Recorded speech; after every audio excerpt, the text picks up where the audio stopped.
안녕하세요. 보상코드의 손해사정사 백수함입니다. 교통사고로 어깨골절 진단을 받았습니다. 원래는 수술이 필요한 상황이었지만 당시 의뢰인은 임신 중이었습니다. 태아에 대한 부담 때문에 수술을 바로 진행하지 못했고 결국 보존적 치료를 우선 진행하게 되었는데요. 처음에는 시간이 지나면 괜찮아질 줄 알았지만 치료 이후에도 팔이 끝까지 올라가지 않았고 어깨가 점점 굽기 시작했습니다. 아이를 케어할 때도 일상적인 동작에서도 큰 불편함이 남게 되었는데요. 그런데 보험사에서 제시한 합의금은 약 700만 원 수준이었습니다. 하지만 이후 후유장의 검토가 진행되면서 결과는 크게 달라지게 되었습니다. 오늘은 교통사고 어깨골절 이후 왜 보상금 차이가 크게 발생하는지 정리해 보도록 하겠습니다. 상완골은 어깨부터 팔꿈치까지 이어지는 긴 뼈를 말합니다. 이 중 어깨와 가까운 부위를 상완골 근위부라고 하는데요. 해당 부위는 단순히 뼈만 있는 것이 아니라 회전근개, 관절막, 신경 구조물들이 밀집되어 있는 부위입니다.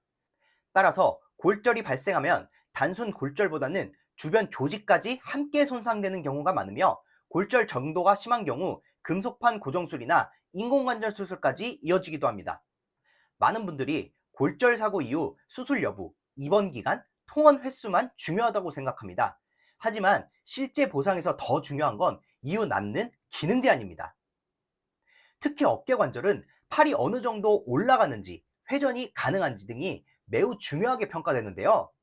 단순히 뼈가 붙었다고 해서 이전 상태로 완전히 회복되었다고 보기는 어렵고 실제로 골절 이후 어깨 강직, 근력 저하, 만성 통증 등이 남는 경우가 적지 않습니다. 의뢰인의 경우 임신 중이라는 특수한 상황 때문에 적극적인 치료가 어려웠습니다. 그 결과 시간이 지나면서 관절에 구축이 발생하였고 경관절의 운동 범위가 제한되었습니다. 이 경우 노동 능력 상실에 따른 후유장애 보상까지 검토가 필요할 수 있습니다. 하지만 보험사에서는 골 유합은 진행되었다. 재활 치료를 더하면 좋아질 수 있다.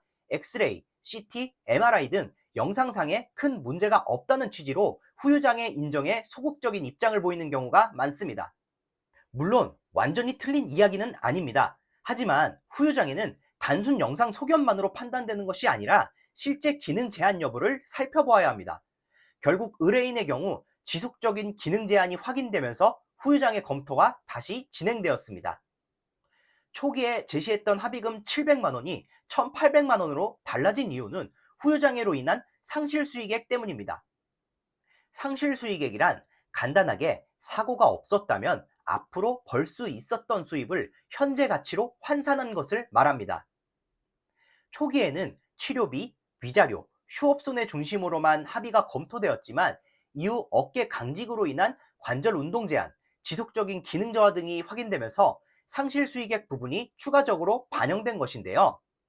결국 보상 구조 자체가 달라지면서 최종 합의금 규모 역시 크게 차이가 나게 되었습니다. 교통사고 이후 어깨 골절이 발생했다면 단순히 수술했는지, 입원을 얼마나 했는지, 뼈가 붙었는지만 보고 판단해서는 안 됩니다. 특히 팔이 끝까지 올라가지 않는다, 어깨가 굳는다, 사고 이전과 움직임이 달라졌다면 후유장애 검토가 필요한 상황일 수 있는데요.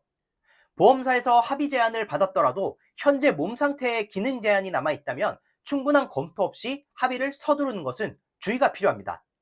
오늘 영상은 여기까지고요. 다음에는 다른 보상 정보로 찾아뵙겠습니다. 감사합니다.